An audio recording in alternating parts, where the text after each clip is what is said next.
आणि लोकर अशी आता सध्याच्या कंडिशनमध्ये खपत नाही लोकर. अच्छा, म्हणजे इकडे डिमांड नाही लोक नाही लोकर. त्याकडे माझ्या स्वतः मालकीचे 200 नग आहे. 200 नग आहे आणि हे सर्वांचे मिळून तुमचे तरी साधारण किती असतात? तरी हो 2000 जवळ. 2000च्या जवळपास. जसं बकरी पालणारा डिमांड आहे, जसं बकरी जसं खाण्यासाठी घेतात तशी याला डिमांड आहे का तेवढी? मेंढी पालन बंदिस्त होऊ शकते का? तर नमस्कार शेतकरी मित्रांनो, तर आज आपण पाहणार आहोत मेंढी पालनाबद्दल संपूर्ण माहिती, की हा व्यवसाय कशा पद्धतीने केला जातो, त्याच्यातून उत्पादन कसं होते आणि त्याची व्यवस्थापन कशा पद्धतीने केलं जाते आणि ते पण फिरस्ती मेंढी पालन कसं पद्धतीने केलं जाते ते आता आपण पाहणार आहोत. तर सर, आधी तुमचा परिचय द्या.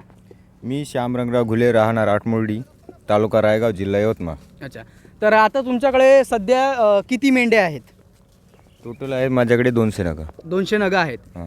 आणि याचं मग तुम्ही व्यवस्थापन म्हणजे चारण्याचं नियोजन कसं करता येते? चारण्याचं नियोजन म्हणजे आमचं भटकंती असते. अच्छा, म्हणजे तुम्ही जंगलामध्ये चारायला? जिथे चारा भेटेल तिथे चालला जातो आम्ही. अच्छा. हां. आणि हे साधारण मेंढ्या आता जसं बकऱ्या आपल्या चारा खातात तशा ह्या कोणत्या कोणत्या चारा खातात? हे आपलं गवती गवत. गवत म्हणजे जंगलातलं कोणतं गवत हा, भेटलं ते गवत खातात? झाडझुडं. आणि साधारणतः याचं वजन किती पर्यंत जाते मेंढ्याचं? मेंढ्याचं वजन साधारणमध्ये 20, 22, 25 पर्यंत जाते. अच्छा. आणि यांचं जसं बकऱ्या 1-2 पिल्लं देतात तसं या पण देतात का? ह्या सरासरी नाही देत दोन पिलं. एक सरासरी देतात. अच्छा. क्वचित 2 पिल्लावाली राहते तर ते देते कधी कधी. आणि किती दिवसाच्या कालावधीने हे पिल्ल्यावर येतात? 6 महिन्याच्या कालावधी. 6 महिन्याच्या. आणि किती महिन्यानंतर ते विकण्यासाठी आपल्याला तयार होतं? ते तरी 5 ते 4-5च्या दरम्यान, 4-5 महिन्याच्या दरम्यान विकायला भेटतात. अच्छा, 4-5 महिन्याच्या दरम्यान आपल्याला विकायला भेटते. आणि याच्यामध्ये जसं आता आपलं फिरस्ती राहते त्याच्यामध्ये कोणते रोगराई वगैरे येतात का? रोगराई खूप येते ना. अच्छा, मग कोणकोणते येतात त्याच्यामध्ये रोग? रोग तोंडखुरी, फुफस्या, हगवण, ताप येणे. आणि मग याच्यावर तुम्ही काही लसी वगैरे देता का? मग लसीकरण देतो ना, PPR, तोंडखुरीची लस भेटते हां, आणि त्याच्यावर घरगुती असा उपाय करतो. म्हणजे घरगुतीचे काही उपाययोजना आहे ते करता. आता जसं तुम्ही फिरस्ती असतात मग आताचं बरं आहे की मोसम चांगला आहे, तर जेव्हा पावसाळा असते मग तेव्हा तुम्ही याचं नियोजन कसं करता राहण्याचं वगैरे? पावसाळ्यात नियोजन म्हणजे आम्ही पाल देतो. अच्छा, म्हणजे झोपडी वगैरे करता पालाची झोपडी पण ओपनच असते. अच्छा, तसं काय म्हणजे त्यांच्यासाठी शेड गीड नाहीये, शेड नाहीये, ओपन प्लेस मध्येच राहते. पण जागा ठणठणी असते, तिथं गार्डन होत नाही, काही नाही. आम्ही जंगलात राहतो. अच्छा, म्हणजे जंगलामध्ये पावसाळ्यामध्ये सुद्धा जंगलामध्येच राहतात. मग याच्यापासून तुम्ही लोकर वगैरे काढता का? लोकर दूध झालं? दूध नाही काढत, दूध पिल्ल्यालाच पाजतो आम्ही. अच्छा. विकणाऱ्या पिल्ल्याला, ज्याची आई मरण पावली, बिमार असलं त्याला पाजतो. आणि लोकर अशी आता सध्याच्या कंडिशनमध्ये खपत नाही लोकर. अच्छा, म्हणजे इकडे डिमांड नाही लोकर? नाही लोकर. पहिलं घोंगडे वापरत होते लोक, तर लोकर खपत होती. आता घोंगडे कोणीच वापरत नाही. त्यासाठी मग आता लोकर अशीच पडून राहते, कोणीच घेत नाही. तरी साधारण निघते किती एका याचं भेडेचं जर आपण पाहिलं तर किती लोकर निघते याचं? याची लोकर तरी साधारण 1 किलो. 1 किलो एका मेंढीपासून? हा, 1 किलो. अच्छा, आणि त्याची किंमत साधारण आपण जर विकायला घेतलं तर काय भेटू शकते? बाजारामध्ये काही नाही, 20-30 रुपये किलोने जाते. 20-30 रुपये किलोनं जाते. म्हणजे ते आपल्याला काढून विकणं परवडत नाही तसं पाहायला म्हणलं तर. आणि इकडे डिमांड पण नाही त्याची. डिमांड नाही. आता घोंगडे कोणीच नाही घेत. घोंगडं घेत नाही कोणी.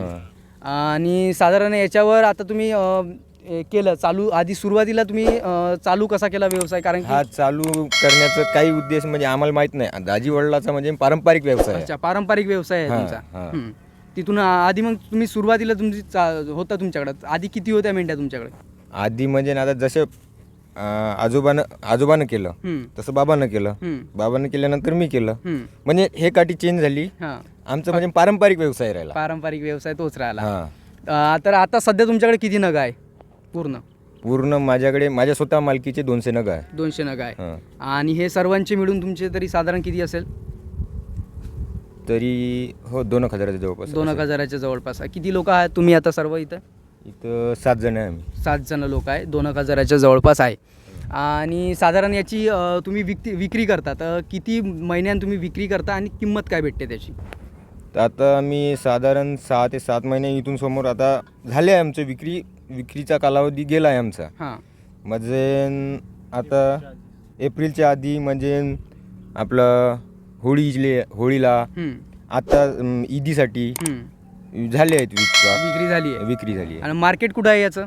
मार्केट इथं नाही आहेत, व्यापारी स्वतः येतात आणि अच्छा. घेऊन जातात. अच्छा मंडी हैदराबाद मंडीला घेऊन जातात ते. अच्छा. जसं बकरी पालणारा डिमांड आहे, जसं बकरी जसं खायसाठी घेतात हां. तशी याला डिमांड आहे का तेवढीच? आपल्या महाराष्ट्रामध्ये नाही डिमांड इथं. महाराष्ट्रामध्ये नाही डिमांड. महाराष्ट्रात लोक खात नाही. आंध्रा, केरळ, कर्नाटका तिकडं हाच मांस खाल्ला जाते. अच्छा, मेंढी खाल्ली जाते हां. तिकडे, आपल्याकडे नाही.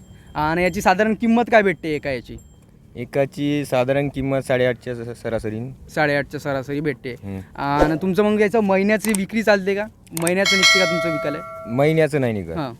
म्हणजे सपोज 4 महिन्यातून एक बॅच विकतो आम्ही, तसे करून 3 बॅचेस विकतो. अच्छा, वार्षिक. किती नगाच्या तरी? तरी हो 20-20 नगाच्या विकतो. 20-20 सरासरी. सरासरी 20-20 नगाच्या. आणि किंमत काय भेटते म्हणलं याची? 8.5,000. 8,500 किंमत भेटते नगाप्रमाणे. नगाप्रमाणेच विकतात, नगाप्रमाणे. किलोप्रमाणे विकत नाही याची. अच्छा. तर आता आपण पाहिलं की हा व्यवसाय कसा केला जातो, याच्यामध्ये प्रॉफिट किती आहे आणि किती रुपयाला विकतात आणि त्याचं खाद्याचं नियोजन वगैरे कसं आहे. तर आता जर कोणाला जर हा व्यवसाय आपल्याकडे साधारण केला जात नाही, जास्त लोक करत नाही कारण याच्यामध्ये भटकंती जास्त असते, तर तुम्हाला काय वाटते की हा व्यवसाय लोकांनी केला पाहिजे का? जे उत्सुक असेल की याच्यामध्ये खरंच प्रॉफिट आहे, नफा आहे. लोक करू शकत नाही कारण की याच्यामध्ये जीवाचे हाल खूप आहे. हाल खूप आहे. हां. हां, म्हणजे आणि भटकंती जास्त करावं लागतं. हा आमचा पारंपरिक व्यवसाय, आम्ही आता हा जोपासला आहे. हा एक व्यवसाय, आम्हाला दुसरा काम येत नाही. अशिक्षित अडाणी लोक, तर हा व्यवसाय आमचा म्हणजे पारंपरिक चालू आहे. अच्छा. जर आता बंदिस्त पण लोक करतात, तर त्याच्यामध्ये मेंढीपालन बंदिस्त होऊ शकते का तुमच्या मते? हा बंदिस्त होऊ शकते, पण त्याच्यासाठी स्वतःची जमीन लागेल ना, मालकीची. अच्छा. आमच्याकडे स्वतःची मालकीची जमीन नाही. नाही. त्याच्यानी आम्ही बंदिस्त करू शकत नाही. आणि एवढ्या जनावराला बंदिस्त करून चारा कुठून चारा घालायचा? कुठून आहे. हां. पण जर कमी जर आपण मेंढ्या घेतल्या आणि बंदिस्त जर केलं तर त्याच्यामध्ये चांगलं होऊ शकते आपलं हा production. जागा 40 असेल. नगाचं 40 नगाचं हम्म. 4-5 एकरामध्ये नियोजन मस्त होते. अच्छा. बंदिस्त. तर म्हणजे एखादी एकर जर जमीन असली तर त्याच्यामध्ये पण होऊ शकते हा आपलं. 20-25 जनावरांचं नियोजन. 20-25 जनावरांचं होऊ शकते. आणि याच्यासाठी म्हणजे त्यांना बंदिस्त शेड लागते की आपण ओपनमध्येच ठेवू शकतो तिथे? नाही, आता बंदिस्त केल्यावर शेडमध्ये ठेवू शकतो आपण. तर आता आपण पाहिलं की अशा पद्धतीने याचं नियोजन वगैरे सर्व राहते. तर तुम्हाला सुद्धा हा व्यवसाय जर आवडला असेल तर नक्कीच कमेंट करून सांगा आणि इतर शेतकऱ्यांसोबत सुद्धा शेअर करायला विसरू नका. तर भेटूया अशाच एका नवीन व्हिडिओमध्ये.